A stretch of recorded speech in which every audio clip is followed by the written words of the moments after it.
दोस्तों इस वीडियो के अंदर हम देखने वाले हैं jQuery का स्टॉप मेथड की ये jQuery का जो स्टॉप मेथड है किस तरीके से काम करता है, इसके क्या-क्या पैरामीटर होते हैं और ये किस चीज़ के लिए यूज़ होता है।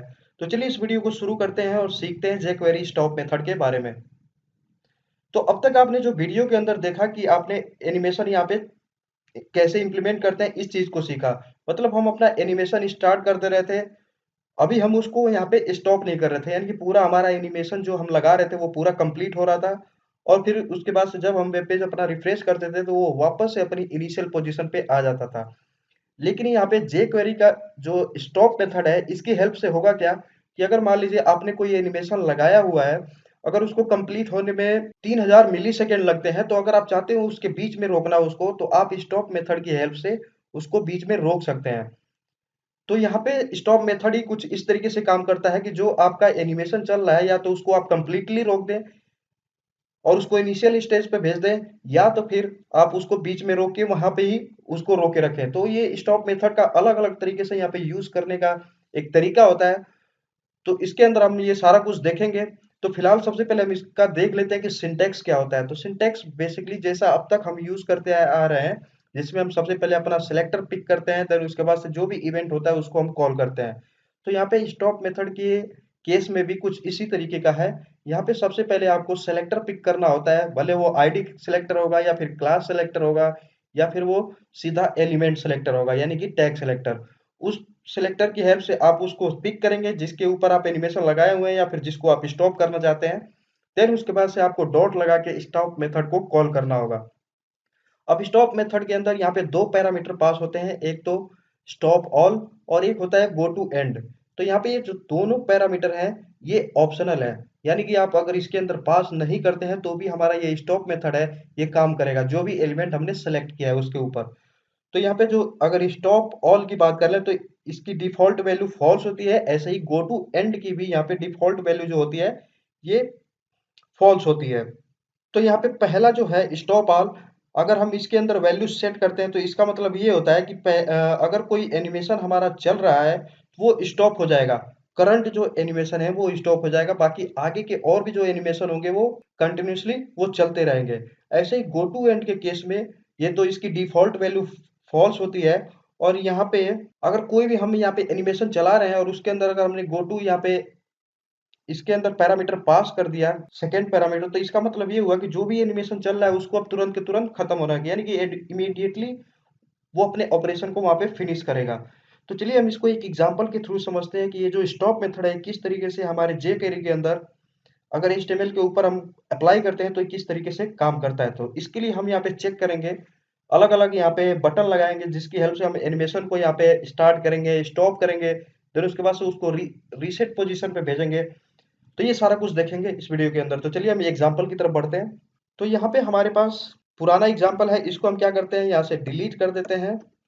और यहाँ पे जैसा मैंने आपको बताया कि हम यहाँ पे 4 बटन यूज़ करेंगे, मतलब जिससे हम अपने एनिमेशन को स्टार्ट कर सकें। ऐसे ही हम अपने एनिमेशन को अगर स्टॉप करना है या फिर बैक साइड भेजना है, यानी कि इनिशियल पोजीशन पे भेजना है, या फिर हमें अगर रीसेट करना है, तो हम अपने इस एनिमेशन को किस तरीके से यहाँ पे होल्ड कर सकते हैं। तो सबसे पहले हमने यहाँ पे क्या किया है कि एक इमेज लगाया है साथ ही साथ, तो bulb डॉट पीएनजी, तो ये हमारे सेम फोल्डर के अंदर ही है, जैसे कि मैं आपको दिखा दूं यहाँ पे ये सेम फोल्डर के अंदर है यहाँ पे बल्ब।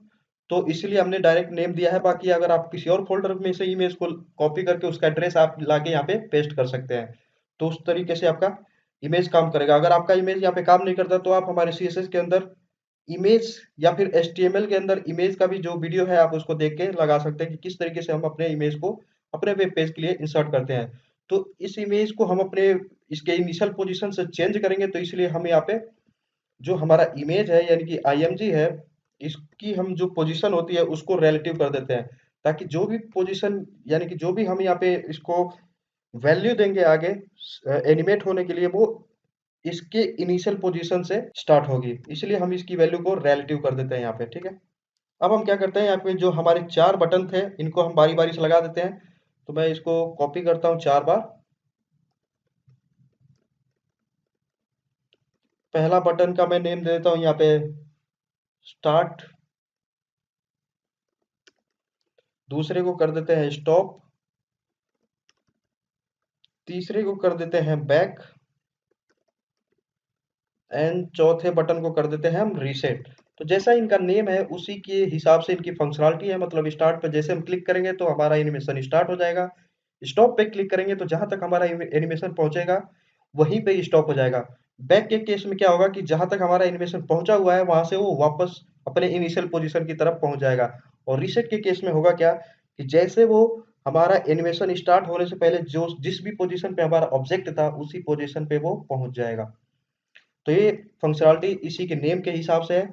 और इनको हम क्या कर देते हैं, अलग अलग क्लास दे देते हैं ताकि हम इनको पहचान सकें। तो क्लास में यहाँ पे दे देता हूँ btn स्टार्ट, और ऐसे ही मैं सबको क्लास दे देता हूँ। तो यहाँ से मैं इसको कॉपी करता हूँ और यहाँ पे दे देता हूँ btn स्टॉप, और इसको कर देते हैं btn बैक, एंड सेम इसको भी हम कर देते हैं btn रीसेट। ठीक है, हमने इस क्लास को दे दिया। अगर हम इस क्लास को नहीं देते, सीधा बटन से पिक करते, तो ये चारों बटन एक साथ पिक हो जाता और सबकी फंक्शनलिटी सेम हो जाती।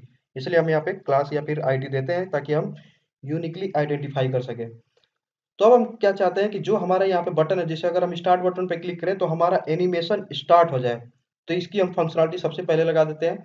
तो बटन स्टार्ट के क्लास को हमने यहाँ से कॉपी किया और इसको पेस्ट कर देते हैं, यहाँ पे डॉट लगा देते हैं क्योंकि क्लास है। और इसके बाद से हम यहाँ पे एनिमेशन को हम चलाने वाले हैं, तो हम यहाँ पे एनिमेशन की जो वैल्यू होगी उसको हम यहाँ पे देंगे रिलेटिव वैल्यू। तो आपने अगर पिछली वीडियो में नहीं देखा जिसमें हम एनिमेशन विथ रिलेटिव वैल्यू हम कर रहे थे, तो आप उस वीडियो को जरूर देखें ताकि आपको क्लियर पता लग जाए कि यहाँ पे जो रिलेटिव वैल्यू है वो क्या चीज़ है।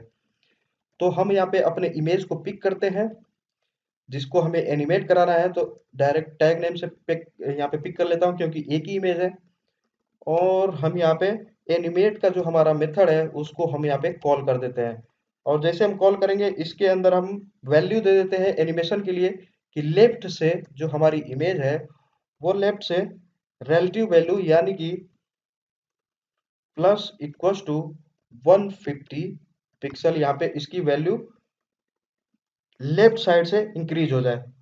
और इसको हम यहाँ पे टाइम दे देते हैं क्योंकि एनिमेशन में मैंने आपको बताया कि अगर आपको यहाँ पे टाइम देना होगा तो आप ये आराम से यहाँ पे दे सकते हैं। तो सिंपल आपको यहाँ पे कॉमा लगाना है, देन उसके बाद से जितने मिली सेकेंड का आपको यहाँ पे टाइम देना है आप दे सकते हैं। तो जैसे मैं यहाँ पे 2000 या 3000 कर देता हूँ मिली सेकेंड, तो उसके अकॉर्डिंग यहाँ पे उतने टाइम में इसका एनिमेशन पूरा जो होगा वो कंप्लीट होगा।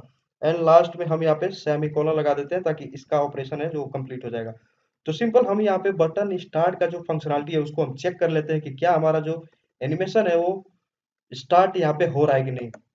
तो ये हमारा इमेज यहाँ पे इंसर्टेड है, मैं इसको रिफ्रेश कर दिया, हमारे चारों बटन यहाँ पे आ गए। तो स्टार्ट पे मैं क्लिक करता हूँ तो आप देख सकते हैं ये हमारा जितने हमने यहाँ पे एनिमेशन के लिए दिया था, ये देख सकते हैं आप लेफ्ट के लिए। इसको मैं थोड़ी सी और वैल्यू बढ़ा देता हूँ, 350 कर देते हैं। ठीक है, ताकि वो उतना यहाँ से मूव करे। इसको मैं रिफ्रेश करता हूँ पहले, और स्टार्ट पे मैंने क्लिक किया तो ये जितना हमने मिली सेकेंड का टाइमर यहाँ पे दिया उतने मिली सेकेंड में ये लेफ्ट मार्जिन अपना पूरा कंप्लीट कर दिया। तो इस तरीके से हमारा लेफ्ट यहाँ पे जो बटन स्टार्ट की जो फंक्शनलिटी है ये हमारी प्रॉपर तरीके से वर्क कर रही है। इसी तरीके से मैं यहाँ पे चारों जो बटन है इनकी पूरी फंक्शनलिटी यहाँ पे एक ही साथ लिख देता हूँ ताकि हमारा वीडियो का जो लेंथ है ये इंक्रीज ना हो। और बाकी मैं आपको समझा भी देता हूँ कि कैसे ये सारा कुछ काम कर रहा है। तो बटन स्टार्ट का हमने किया था, अब हम बटन स्टॉप के लिए कर देते हैं। तो ये हमारा बटन स्टॉप है, इसको हमने यहाँ पे बटन स्टॉप का। तो बटन स्टॉप का यहाँ पे काम क्या है कि जैसे हम क्लिक करेंगे तो एनिमेशन हमारा जहां तक पहुंचा है वहीं पे स्टॉप हो जाए। तो ये हम कैसे कर सकते हैं, तो हम यहाँ से एनिमेट जो मेथड है इसको हम हटाएंगे और सिंपली जो हमारा स्टॉप मेथड है इसको हम यहाँ से कॉल कर देंगे। तो ये हमारा स्टॉप जो मेथड है ये तुरंत के तुरंत वहीं पे एनिमेशन को रोक देगा। और ऐसे ही अब हम तीसरा यहाँ पे उठा लेते हैं बटन बैक का।